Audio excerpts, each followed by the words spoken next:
এক বছর বাদে এই সুন্দর মুহূর্ত, প্রায় 50 বছর চণ্ডী পাঠ এবং ব্যাখ্যা। এই জায়গাটাই খুব সুন্দর। আমরা দেখতে পাচ্ছি ঠাকুরমা, স্বামীজি, রামকৃষ্ণ, গঙ্গা, সাধু সন্ন্যাসী এবং শ্রদ্ধাবান ছাত্র ছাত্রীরা। এই যে ছাত্রদের মধ্যে শ্রদ্ধা ভাব এসছে, এটা কিন্তু বিরাট কথা। শ্রদ্ধা মানে গুরু আর শাস্ত্র বাক্যে বিশ্বাস। আজকে এখানে যা হচ্ছে, এই দুটি শব্দ সবচেয়ে প্রধান। গুরু, গুরু তো আমাদের মন্দিরে রামকৃষ্ণদেব রয়েছেন, জগৎমাতা সারদা রয়েছেন, স্বামীজি রয়েছেন, রাম রয়েছেন, কৃষ্ণ, শিব, সবই গুরু, শঙ্করাচার্য। এনারা যা বলে গেছেন, যা ভাবছেন, তার প্রতি বিশ্বাস, এটি বলে শ্রদ্ধা। আর যা এখন আলোচনা করব চণ্ডী বা গীতা, তাহলে শ্রদ্ধা থাকলে আমরা অন্তরে ধারণ করতে পারব। শ্রদ্ধা না থাকলে সব মন চঞ্চল হয়ে যাবে, বিশৃঙ্খল হয়ে যাবে, সব কিছুই অগোছালো হয়ে যাবে। আর যত যত শ্রদ্ধা আসবে তত তত ধারণ করতে পারবো। তাহলে দুটো জিনিস ধারণা করতে, সব জিনিস ধারণা করতে, কানে শুনছি কিন্তু অন্তরে গেঁথে যাবে সত্য পালন করলে, আর শ্রদ্ধা থাকলে, আর নিয়ম নিষ্ঠা থাকলে। এই তিনটে, যে কোনো চিন্তা, যেটা অভ্যাস রোজ করছি, সেটা সত্য যদি না থাকে সব চলে যাবে ভেতর থেকে। যতই আমরা শাস্ত্র করি, আমরা রামকৃষ্ণ জীবনে দেখেছি, কিন্তু মাকে সত্য দিতে পারলেন না। সত্য যদি চলে যায়, তাহলে আমরা যা করতে চাইছি সেটা হবে না। আজকালকার দেখবেন কোনো কিছু করে লোকের শান্তি পাচ্ছে না, তার মানে ভেতরের সত্যটাই। এই সত্য হচ্ছে কলির তপস্যা, শ্রীরামকৃষ্ণদেব বলে গেলেন। তাহলে সত্য যদি কলির তপস্যা হয়, সত্য কখন হয়? যখন সংযত থাকবো, আমার নিজের কথাবার্তা, চিন্তা ভাবনা, একটা ব্যক্তিত্ব থাকবে, খবর করে বলে দিলে লিখতে হবে। সত্য পালন করতে করতে হঠাৎ দেখবেন শ্রদ্ধা এসে গেছে। শ্রদ্ধা আসার পরই দেখবেন এইসব বিশ্বাস এসে গেছে। রামকৃষ্ণের প্রতি প্রচুর বিশ্বাস বেড়ে গেছে, মা সারদার প্রতি বিশ্বাস বেড়ে, হঠাৎ দেখবেন নিজের মধ্যে নিজের পরিবর্তন হয়ে যাচ্ছে। তাহলে আমরা মানুষ হয়েছি, মানুষ জন্ম, আর মনুষ্যত্ব লাভ করতে হবে আমাদের। মনুষ্যত্ব মানে সত্য, পবিত্র, প্রেম, ভালোবাসা, এই গুণগুলোকে অন্তরে সংরক্ষণ করে রাখতে হবে, একে বলে মনুষ্যত্ব লাভ হবে। তাহলে এমনি শিক্ষার বাইরে মনুষ্যত্ব লাভ, তারপর দেবত্ব লাভ। স্বামীজি বলছেন, manifestation of divinity already in man. মানুষের ভেতরে যে দেবতা রয়েছে, দেবতা ভাব কোনটা না? আমি সত্য, সারাক্ষণ সত্য থাকবো, সারাক্ষণ শ্রদ্ধা থাকবো, সারাক্ষণ ক্ষমাবান হবো, দয়াবান হবো, শৃঙ্খলা পরায়ণ হবো। এরকম রোজ ভাবতে ভাবতে আমরা এরকম হয়ে যাবো। আমরা যদি ভাবি রোজ 4টের সময় উঠবো, তো এরকম উঠবো, তাহলে যেটা আমরা সংকল্প করবো সেটা সত্য থাকলে, শ্রদ্ধা থাকলে পূরণ হয়ে যাবে। এই কথাটা প্রচুর গুরুত্বপূর্ণ, যে আমি ইতিহাসে 100তে 100 পাবো।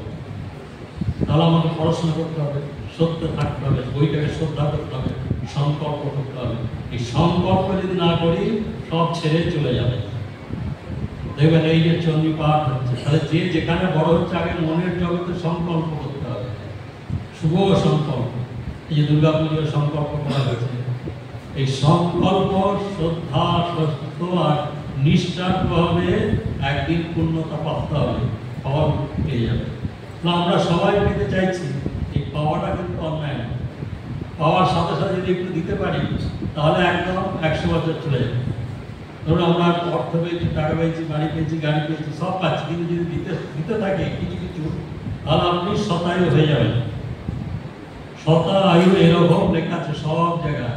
চণ্ডী পাঠ যারা করে, তারা শতায়ু, সব কিছু ভোগ করতে পারে। তাহলে চণ্ডী হচ্ছে মায়ের একটি রূপ। মা ব্যক্তিগতভাবে খুবই শান্ত, স্নিগ্ধ, তাদের কাছে, ভক্তের কাছে। মা দুর্গা, মা কালী, মা সারদা, তাকে যারা নাম করি, ভক্তের কাছে তিনি অনন্ত করুণাময়ী, প্রেমময়ী।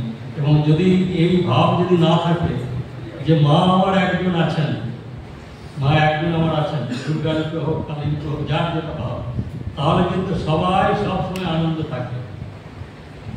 তাহলে সব সময় আনন্দ থাকতে গেলে সবসময় মনে মনে বলতে হবে আমার একজন মা আছেন, সেই মা আমাকে দেখবেন, সেই মা আমাকে রক্ষা করবেন। তাহলে আমরা ছাত্র হই, সাধু হই, ছাত্রী হই, গায়ক হই, বাদক হই, সবসময় মনে মনে এটা ভাবতে হবে যে আমার একজন মা আছে। কি সুন্দর আনন্দ! ঠাকুর রামকৃষ্ণদেব অত বড় মহাপুরুষ, তিনি কিন্তু শিশুর মতো সাধনা করে খালি খালি বলতেন আমার একজন মা আছে, মা ভবতারিণী আছে। সারাক্ষণ তার মনের জগতে সারাক্ষণ ওই হচ্ছে মন্দিরে মা ভবতারিণী আছে। মাকে তিনি দেখতে যাচ্ছেন, মাকে দেখে তার আনন্দ হচ্ছে, রূপ খুলে গেছে, তখন বলে পাঠাচ্ছে সারদা মাকে একটু এখানে পাঠাতে, দেখুক আজকে মায়ের কেমন রূপ, রঙ্গন ফুলের মালা পরে। আবার সন্ধ্যেবেলায় যাচ্ছেন, মানে অন্তরে একটা গভীর বিশ্বাসের জন্ম হয়েছে যে মা আছে। তাহলে এই যে বিশ্বাস কি করে আসছে? আগেই বললাম সত্য আর শ্রদ্ধা। ঠাকুর রামকৃষ্ণদেব প্রথমে বলেছে কখনো কোনোদিন কোনো সময় মিথ্যা বলবো না, মা আমার মুখ থেকে যেন মিথ্যা না। এইটা যে এখানে যেই পালন করবে, যে মুহূর্ত থেকে পালন করবে, যতদিন পালন করবে দেখবেন সব বিশ্বাস হয়ে গেছে, এই সব কিছু সত্য হয়ে গেছে, সব বিশ্বাস। কি করে? শ্রদ্ধা থেকে। এই যে পাশে গঙ্গাটা বইছে, এটা কি ভাড়া ঘুরে বইছে? এটা সামান্য সত্য। আকাশে বইছে, আকাশ মহাকাশে ঘুরে বেড়াচ্ছে। পৃথিবী সূর্যের চারদিকে যদি ঘুরে, তাহলে কি গঙ্গাটা এখানে বইছে? আকাশে ঘুরে বেড়াচ্ছে। ঘুরতে ঘুরতে কোথায় চলে যাচ্ছে কিন্তু আমরা বুঝতে পারছি না আসলে রিয়েলিটি। আমরা যেখানে পাঠ শুনছি, ঘুরে ঘুরে তো পাঠটা শুনছি, পৃথিবীতে চেপে বসে আছি, মহাকাশে ঘুরছে, গ্যালাক্সিতে নেই আমরা। আমরা যদি চিন্তা করি আমাদের এই যে সূর্যের চারদিকে পৃথিবীটা ঘুরছে, এরকম একটা সূর্য 20,000 কোটি সূর্য। চিন্তা করো, আকাশ, গঙ্গা, গ্যালাক্সি, এবং সেই গ্যালাক্সিগুলো আকাশে ঘুরছে বা মহাকাশের সঙ্গে ঘুরতে ঘুরতে কোথায় চলে যাচ্ছে আমরা কোনো মুহূর্তে ঠিক নেই। আমরা যে খেয়েছি দুপুরবেলা হজম হচ্ছে আমরা জানি না। এই যে সন্দেশ আমরা খাই, ঠিক পর্যন্ত খাই, তারপর পেটে ফেলে দিচ্ছি, পেট নিজের মতো হজম করছে। এই যে আমরা নিঃশ্বাস নিচ্ছি, আমরা ভুলে গেছি গাছটা যদি অক্সিজেন না দেয়, সূর্য যদি না থাকে, নিঃশ্বাস নিতে পারবো। যে দিকে আমরা যাই, আমরা যেখানে বসে আছি, চণ্ডী পাঠের পর যদি আমরা মনের সংকল্প না তুলি যে এখন আমরা ঘরে ফিরে যাবো, বাড়ি করতে যাবো, তাহলে কেউ এখান থেকে যেতে পারবে না, সব প্রস্তাব করছি। মনের সংকল্প তুলতে হবে যে আমি যাবো। প্রত্যেক মুহূর্তে আমরা সংকল্প করছি, চিন্তা করা যায় আমরা যা করার আগে সংকল্প। 5টা বেজে গেছে, এখনো উঠতে হবে, সঙ্গে সঙ্গে সংকল্প। হ্যাঁ, 6টা বেজে গেছে, সারা করতে যেতে হবে, সংকল্প। তাহলে দেখুন প্রত্যেকটা মুহূর্তে আমরা সংকল্প করছি। এবার শুনুন, কেউ যদি 12টার সময় ভাত খায়, তাকে সেই সময় প্রত্যেকদিন যদি ভাত খায়, তাহলে এই সংকল্প পূর্ণতা লাভ করবে। এই সময় প্রত্যেকদিন 6টার সময় একটু চণ্ডী পড়বো, 1 বছর পড়ুক, মোর বিশাল শক্তিশালী হয়ে যাবে।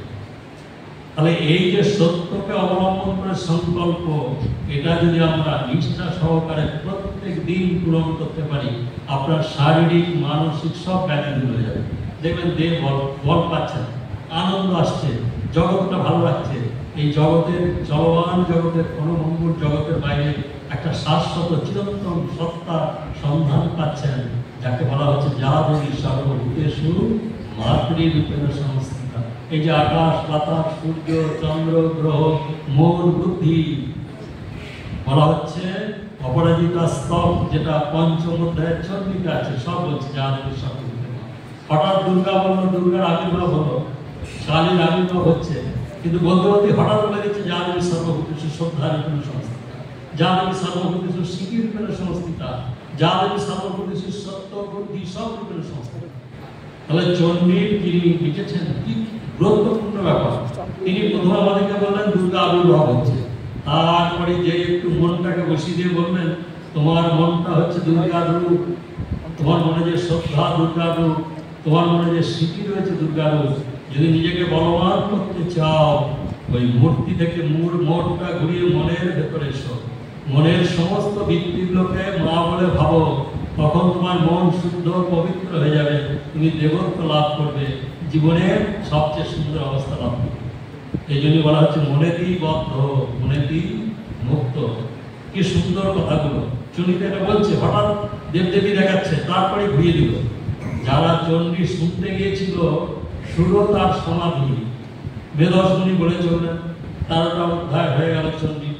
তারপরে তারা কি করলেন, বলে বাড়ি ফিরে যাও, বাড়ি ফিরে গিয়ে এরকম মূর্তি নিয়ে আসবে বাড়ি। মূর্তি নিয়ে এসে দেবী সূক্ত, ওই চণ্ডীর পঞ্চম অধ্যায় প্রথমে দেবী সূক্ত অপরাজিতাস্তব যেটা বলছি, আর অপরাজিতাস্তব আর দেবী সূক্ত, সেখানে সব কিছু ওটাই বলা আছে যে আপনি যে নিঃশ্বাস দিচ্ছেন কার প্রেরণায় নিঃশ্বাস দিচ্ছেন। আমরা যে বেঁচে আছি অ্যাকচুয়ালি আমাদেরকে বাঁচিয়ে রাখা হয়েছে, তাহলে যত আমাদের জ্ঞান হয়ে তাই রকম, তাই তো হয় আকাশে সূর্য 16 কোটি মাইল দূরে, আর এখানে গাছ, কত মেঘের লেয়ার এরকম করে সূর্যটা এসে গাছে পড়ছে, অক্সিজেন তৈরি হচ্ছে, সেটা আমরা নিয়ে বেঁচে আছি। তাহলে আমরা খাচ্ছি, নিজেরা হজম করতে পারছি না, পেটের ভেতরে হজম হয়ে যাচ্ছে। আমরা যে চলছি ফিরছি, সব কিছু মূলে যা দেবী সর্বভূতেষু শক্তি রূপেণ সংস্থিতা। তাহলে এটা একদম বাস্তব দেখা যাচ্ছে। এই যে দুর্গা পূজা বা চণ্ডী একেবারে বাস্তব, একেবারে বাস্তব কথাগুলো, যে চণ্ডী হচ্ছে একটা সম্পূর্ণ বাস্তব। সেটা এরকম কাহিনীর আকারে বলা হচ্ছে। অ্যাকচুয়ালি চণ্ডী মানে নিজেকে সতর্ক করা। তুমি যে কথা বলছো সংযত হয়ে যাও, খারাপ কথা বলবে না। তুমি যদি লোকের জিনিস চুরি করো সংযত হয়ে যাও, কখনো চুরি করবে না। তুমি যদি কাউকে অপমান করো সংযত হয়ে যাও, করবে না, কারণ রিপার্কেশন আসবে তোমার জীবনে। তোমার জীবনে ওইগুলো ফিরে আসবে অনেকভাবে, তখন দুঃখে জর্জরিত হয়ে যাবে। সেই জন্য চণ্ডী শেখাচ্ছে সত্য হও, পবিত্র হও, মাকে আশ্রয় করে থাকো। এবং বলেছেন মা, আমরা সেগুলো আস্তে আস্তে জানবো, যত তুমি ধরবে তত তোমার মা পূর্ণ করে দেবে এক ঘন্টা ধরে। সেই জন্য চণ্ডীকে যারা আশ্রয় করে থাকে, যারা চণ্ডী পাঠ করে, চণ্ডীকে স্পর্শ করে, চণ্ডীর পূজা করে এবং চণ্ডীর অর্থ সহ চিন্তন করে, একেবারে তপস্যা করে, চণ্ডীর অর্থগুলো জেনে জেনে চিন্তা করছে বসে বসে, তত মা ভেতর থেকে আকর্ষণ করবে। এবং সেই মা চিরন্তন রয়েছে। এই যে দুর্গা ঠাকুর সৃষ্টি হওয়ার আগেই মা আছে, কালী ঠাকুর সৃষ্টি হওয়ার আগেই মা আছে, এ চিরন্তন রয়েছে। শুধু বলা হচ্ছে মানুষ ভুলে যায়, কলিকালে আসরিক বৃত্তি মনে বেড়ে গেছে। সেই জন্য মা দুর্গা রূপে অবতীর্ণ হন। এই যে দুর্গা রূপে অবতীর্ণ হন মানে অবতার গ্রহণ করেছেন, কালী রূপে অবতীর্ণ হন। তাহলে যেখানে পৃথিবীর যে যেখানে যা কিছু সাধনা করুন না কেন, এই নারীর শক্তি, নারী দৈবী মহিমা যদি সংযুক্ত না করে, তাহলে সাধনায় সিদ্ধি লাভ হবে না। ঠাকুর বলে গেছেন, সবাই বলে গেছেন, সকলের জীবনে আছে নারী শক্তি, নারী দৈবীকে পুষ্ট করতে হবে সব জায়গায়। বুদ্ধদেবকে দেখবেন, বুদ্ধদেব কঙ্কালে মরেই যাচ্ছিল, সুজাতা নামে এক দৈবী প্রকৃতি এসে গেল, এসে 1 বছর ধরে পায়ে সারিয়েছে। সব জায়গায় দেখা যাচ্ছে কোনো না কোনো নারী শক্তি দেবী রূপে এসে সাধনায় সার্থকতা দান করছে। সবাই রামকৃষ্ণ দেবের জীবনে এসছেন সেই দেবী সনাতন। আজকে আমরা সবাই সেই দেবী মূল, যাকে ভারতীয় সনাতন শাস্ত্রে বলা হচ্ছে মা দুর্গা পার্বতী, তার নামের মধ্য দিয়ে আজকে মহিষাসুর মর্দিনীর কথা আমরা আলোচনা করব।